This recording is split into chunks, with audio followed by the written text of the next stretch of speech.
Thank you for joining Wars of the Rosies as we continue with part 12, The Holy Grail, from the Orders of the Quest The Holy Grail by Manly P. Hall. The Holy Grail. The Grail legends constitute a considerable body of mystical tradition. Although the accounts reveal certain common elements, the details indicate that a certain theme was enlarged and embellished over an extended period of time. The Grail cycle, as it has descended to us, originated among the troubadours, the jongleurs, and the jesters. In England, the Grail quest became the center object of the Knights of the Round Table. The Arthurian cycle in turn inspired the rituals of the Garter. This noble order certainly belongs among esoteric fraternities and legions of chivalry, which perpetuated the secret doctrine of antiquity. Elias Ashmole wrote an extensive history of the Garter and was himself an officer of the order. Referring to St. George, the patron of the Garter Knights, Ashmole wrote, "It is recorded that King Arthur paid St. George, whose red cross is the badge of the Garter, the most particular honors, for he had advanced his effigy in one of his banners, which was about 200 years after his martyrdom, and very early for a country so remote from Cappadocia, to have him in reverence and esteem." The reference to Cappadocia links the legend of St. George with the genealogy of the Grail kings, for the Cinnabarite originated in this region. The St. George of the Garter is certainly the Perseus of Greek mythology who rescued the Virgin, Andromeda, from a sea monster. Although the dragon episode is emphasized by Jacobus de Veracigem in the Golden Legend, the actual life of the saint is so obscure and uncertain that he is listed among those reverenced persons whose acts are known only to God.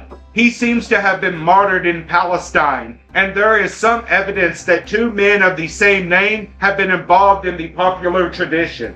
So great was the skill of the medieval storytellers and poets that their narratives have come to be accepted as fragments of a sober history. Several ancient commentaries claimed, for example, to possess the Holy Grail. It was supposed to have been in the keeping of the Patriarch of Jerusalem in the 13th century, and the Christians of Constantinople at about the same time claimed that it was in their keeping. In the cathedral at Genoa, a green dish or vessel is preserved, which, according to the medieval Genoese, was the sacred cup. The vessel or basin, which once contained the royal blood, Sangra Real, was supposed to have been carved from a gigantic emerald, which had once been the crest jewel of Lucifer. This glorious stone was struck from the helmet of the Prince of the Archangels by the sword of Saint Michael, the champion of heaven, during the conflict which followed the revolt of the angels. The shining green stone fell into the abyss of outer space, where it remained until it was recovered by the angels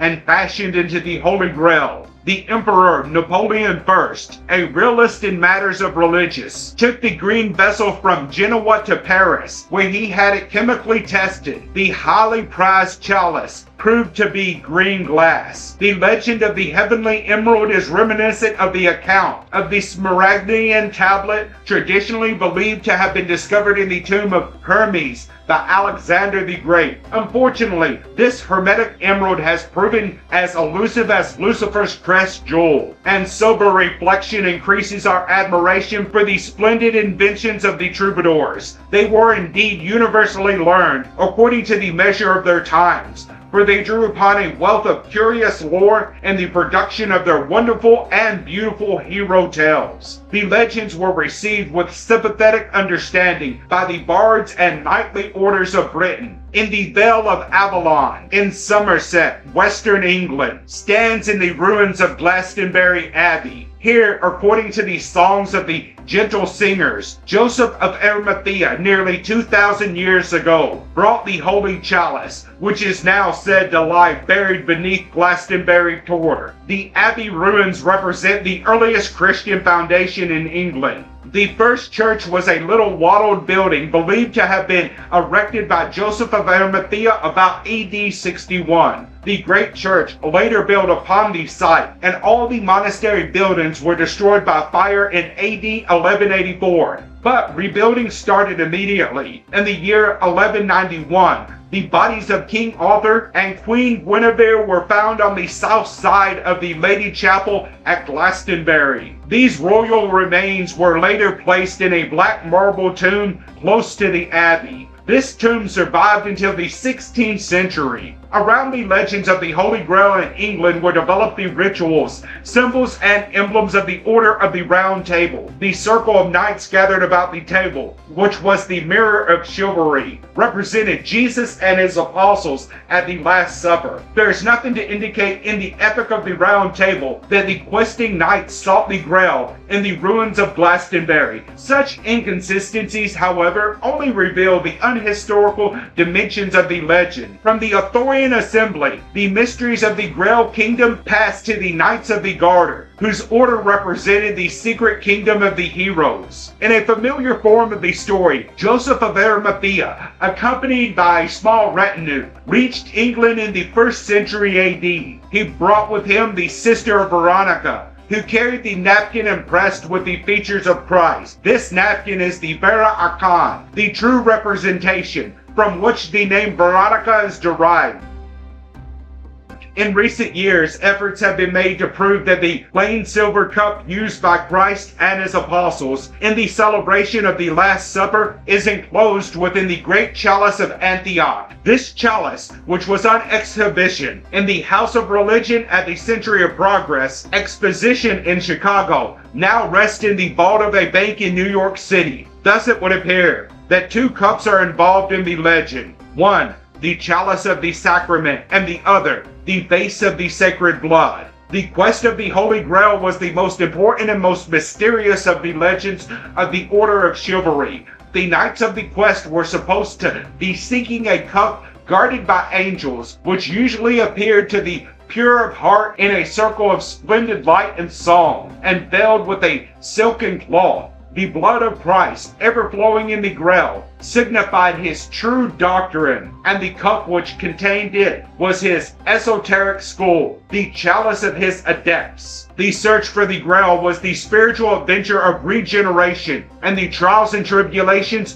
of the knights concealed under veiled terms, the story of initiation into the spiritual mysteries of Christ. As Von Eschenbach reports the legend, the Grail was also a miraculous cup of replenishment. It yielded all manner of food and drink, and all who hungered after righteousness were sustained by its bounty. This account is all the more remarkable when the same mystic poet states that the Grail was not a cup or a vessel, but a stone. We may then think again of the Philosopher's Stone and the Hermetic Emerald. These several stories are fragments of one concept, and must be so considered. We know that division took place within the structure of the Christian communion at a very early date. The mystical sects, long nourished by Diana, the great mother goddess of the Ephesians, refused to accept the exoteric religion that rapidly laid claim to infallibility. Author Edward Waite wrote extensively on the Orders of the Quest. In one book, he attempted a survey of the entire field.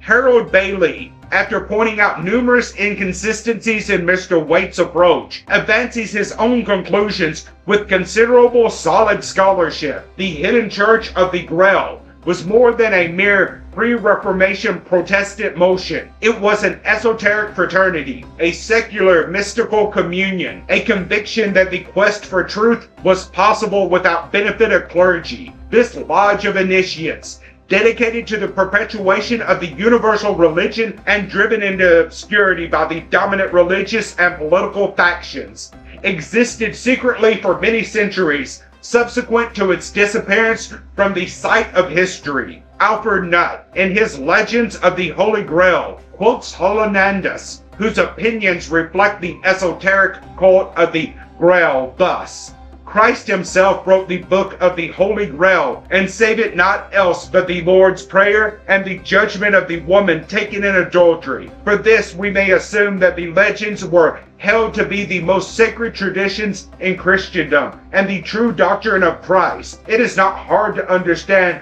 that a dominant church would oppose vigorously a sect claiming a spiritual authority superior to the apostolic succession. Persecution, however, could not destroy completely these secret schools. Rather, it scattered the initiates, and in this way, the very doctrines which it sought to eliminate, the bishops of the Grail Church had no distinguishing clerical habit, and between the 13th and 17th centuries, they were wanderers upon the face of the earth. Wherever they tarried, they drew to themselves oppressed liberals and sowed the seeds of spiritual and secular liberty. After the decline of chivalry, the initiates of the Grail Church made use of the guilds and the trade unions to disseminate their convictions. As times become more liberal, these survivors of an ancient faith found poetry, drama, literature, and music excellent means for spreading the gospel of an ideal human state. The confusion of modern living obscures the descent of traditions, but thoughtfulness will discover the facts. The glory of God, writes Francis Bacon, is to conceal a thing, but the glory of the king is to find it out.